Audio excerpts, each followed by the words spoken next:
This is what Republicans want.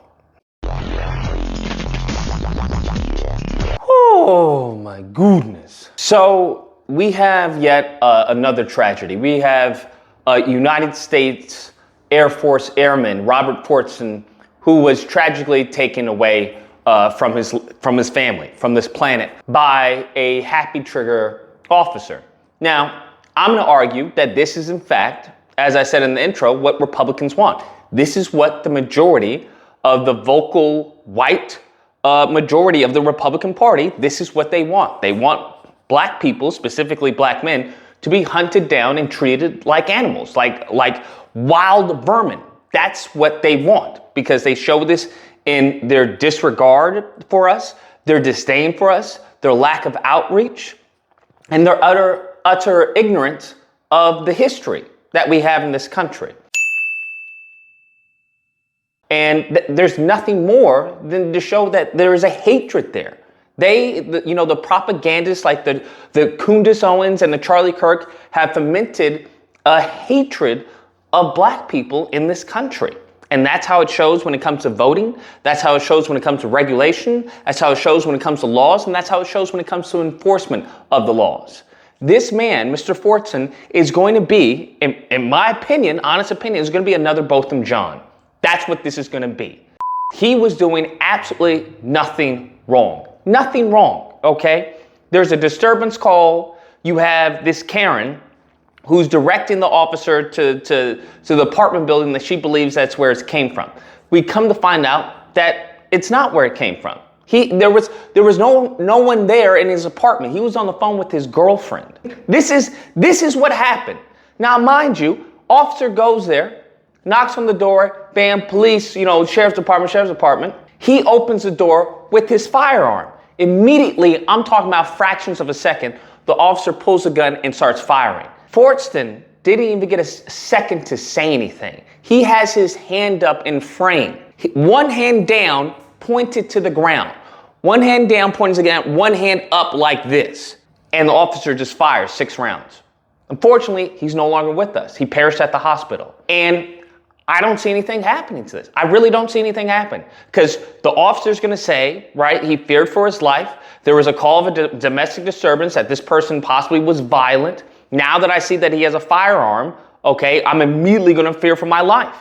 And I don't see how, given qualified immunity, I don't see how he gets off. I mean, best case scenario, maybe he gets charged, but it's probably a loosey-goose charge of, involuntary manslaughter or something like that. I don't see justice being served. And that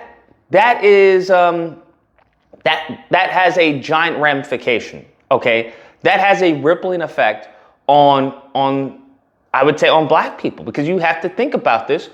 If you're not going to get justice, what is the other alternatives? What are the other alternatives? And I don't think that the people who want to bootlick for this officer, because I've seen it. I guarantee you're going to have people saying, well, that's what happens when you open the door to an officer with your gun. And it's these same exact people that show their hypocrisy specifically and exclusively when it regards a black victim, because they'll show their hypocrisy for the Second Amendment. He was in the privacy of his own home. He has every right to have a firearm. Do you see what I'm talking about? They'll use, well, he had a firearm with an officer. Unless a person who has the firearm is showing any hostility or an imminent threat to the officer, that officer has no right to discharge his firearm. There is no fear of his life. There's nothing going on there. But you'll have these anti-black racists, and that's what they are, who will be Second Amendment for Ashley Babbitt, and then be like, well, you know what? He had a gun. That's what happens. For Mr. Fortson. That's what they'll do. So I'm sick and tired of calling out this hypocrisy. I'm sick and tired of these people, because where are the actual Republicans? Where are the actual good John Brown white Republicans who are sick and tired of the vocal majority or minority, I don't know, but the vocal majority of the party who is promoting this anti-black hatred, who's promoting, hell, if you don't even care about the anti-black, think about the ramification it has when it comes to Second Amendment, right? You have to have your skin in the game. Are you just going to stand by and let these fools just say what they're going to say? Let them, as far as make you seem as the party of racists, because you constantly want to say that you're not. You constantly want to say, oh, we want the black vote. But every single time you vote, people who are in positions of power, they show otherwise. So I don't know what to say to this. I don't know what to say to this. All I know is that the outcome is not going to be something that they want. Because there's going to get a point in time where people are sick and tired of it. It's going to get to that point. If nothing is done, if not even the veneer of justice is given, then it's not going to be good for anybody. And it's sure as heck not going to be good for law enforcement, for police. And I just don't understand, what is this bootlicking? When we've gone through so much in this country. If you're a conservative, if you're a Republican, like COVID, when it comes to lockdowns, when it comes to your businesses, when it comes to the PPP loans, like all of this, and you're still bootlicking? All of this, and you want to vote Trump, who's talking about, hey, I don't want officers to even be prosecuted. I want them to have immunity. This is such a disrespect to the country. This is such a disrespect to the American people. This is un-American as it gets. I don't think people realize this. It's un-American as it gets. Forget about small government and the Republican Party, because there's nothing but hypocrites there. This is un-American, unpatriotic as it gets. If you are an American, the last thing you would want anyone say is to have law enforcement be immune from prosecution. And I guarantee we're probably going to get some, oh, we need to forgive. This is a rare occurrence. We need to forgive and forget. And we need to show mercy just like Jesus. And it'll probably go that route. Oh, well, everyone makes mistakes and everything. And, the officer was in the wrong, but, he didn't mean to.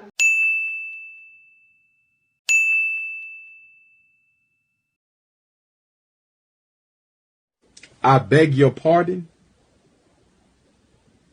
I beg your pardon. They'll do that. They'll do that as they've done it in the past. So, there's nothing new to this story. There's nothing new. It's the same thing. Black victim and silence, or worse, maligning the victim. Or worse than that, trying to offer charity to the officer. Oh, well, he didn't mean to. There is no justice, man. There is no justice in that. And I think a lot of people are getting sick and tired of that. A lot of people are getting sick and tired of that. Now's the time where I expect Israel to do something, right? I expect Israel to send protesters over here to protest on our behalf. I expect AIPAC or any of the super PACs or any of the constituents who are for Israel, right, or who believe Israel is our greatest ally. I expect Israel, Netanyahu, to send a message to these people and say, you need to advocate for justice on behalf of black people there in the States. In this, specifically for this case. I want them to do that. I want to see if they're our greatest ally, because it seems that they're only an ally to certain groups of people. I want the Palestinian people to do the same thing, okay? I don't care if you're for Palestine. I want you to do the same thing. Let's see where our allies lie. Let's see if we can get a bill passed, an anti-black bill, right? Let's see if we can get the same fervor and the same vigor that people had when it came to the anti-Asian hate crime bill. Let's see if we can get a black hate crime bill. Let's see if we can get that passed as fast as they passed the anti-Semitic Awareness Act. Let's see if we get that passed. Anyways, guys, that's the video. There really is no either or here. There really is not. Because, there's either the side of bootlicking, which, those people are those people. If I was Thanos, they wouldn't be here, okay? And there's the side of, well, this is wrong. Well, no duh, this is wrong, right? No duh, this is wrong. Where are our attorneys? Where are people who are responsible, who can craft a bill, right? Who can draft a bill and give it to someone who has the influence to pass it in Congress? Where are those people? Do we need to have Netanyahu draft the bill for Congress here in the States? What do we need to have happen so this doesn't happen again? Because this impacts everyone. Yes, it has a majority effect on us, on black people, but it impacts everyone. But unfortunately, they don't see it that way, and they have every right to believe that. They have every right to not see it that way, because there's time and time again where you switch the race of this person and he'll walk away peacefully. They'll have a conversation. Hey, can you put your gun away? I just want to talk to you man on man. Anyways, if you happen to disagree, if you possibly are, a simpleton, you're more than welcome to call in during disagreement day. You know when it is, Friday through Sunday. Call in. We'll duke it out verbally. Hope you guys enjoyed the video. If you did, please feel free to like, share, comment. Let me know what you guys think. Let me know with some solutions. Let me know where does this lead to, bro? Where does this lead to? And subscribe. And that fun stuff. And it has been fun recently. Until next time, guys, be amazing.